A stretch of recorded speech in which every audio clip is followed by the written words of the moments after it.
Bonjour, alors aujourd'hui une courte vidéo, toujours avec du soleil. Je suis désolé, vous allez entendre aussi bien les oiseaux que le son de la route. Je suis un petit peu près de la route. Mais bon voilà, donc je voulais vous parler d'un sujet qui concerne les boutiques en ligne, vos boutiques en ligne, ce qu'on appelle l'abandon de panier. Il faut savoir que l'abandon de panier, c'est toutes les personnes qui vont faire une commande et qui n'iront pas jusqu'au bout de la commande. Alors il y a tout un tas de raisons qui justifient ces abandons-là, et on va voir ensemble très rapidement comment essayer de remédier à ça, parce que l'abandon de panier, c'est quand même, selon votre secteur d'activité, jusqu'à 60% des commandes. Ça veut dire que plus de la moitié des gens qui commandent ne vont pas au bout. Donc il y a des moyens pour atténuer ça. Pour le supprimer totalement, malheureusement non, mais pour l'atténuer de manière plus ou moins importante. Alors, d'abord, une des choses qui facilite l'abandon de panier, c'est les frais de port trop importants. Donc faites tout ce que vous pouvez pour réduire les frais de port au maximum, parce que quand les gens achètent sur internet, ils ont envie d'acheter quelque chose, euh, d'avoir des prix intéressants. La plupart du temps, c'est pour ça qu'ils commandent sur internet. Et aussi parce qu'ils ne trouvent pas forcément ce qu'ils cherchent en magasin. Mais voilà, donc ils veulent des frais de port les plus réduits possibles. Quelqu'un peut très bien faire une commande et s'arrêter net quand il voit le prix des frais de port, le montant des frais de port. Donc indiquez clairement vos frais de port et réduisez-les au maximum.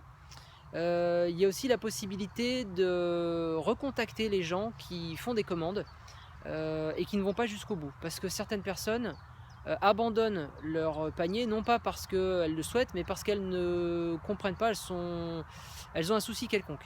Donc lorsque ces gens ont créé leur compte, ont validé leurs coordonnées par exemple, mais ne sont pas allés jusqu'au bout, vous pouvez les recontacter, surtout si vous demandez le numéro de téléphone, ce qui à mon avis est complètement primordial quand vous faites de la vente en ligne.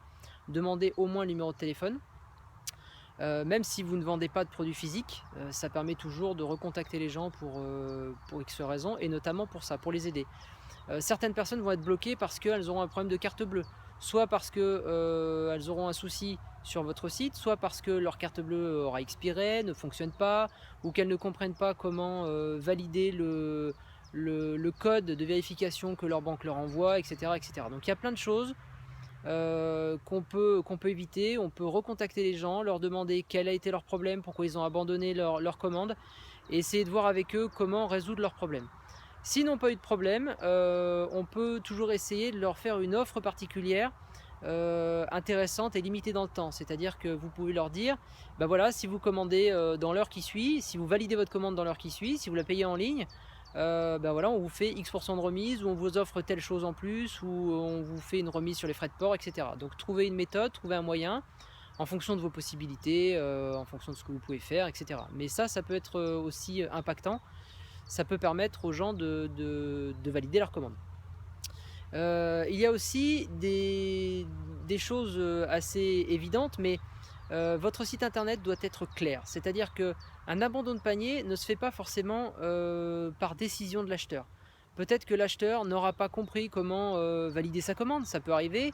Peut-être que l'acheteur n'aura pas, je sais pas, aura eu un souci technique, ou il aura été peut-être confronté à une erreur, à un bug, tout simplement, une erreur dans votre code, ou à un produit qu'on lui dit être disponible mais qui en fait ne l'est pas.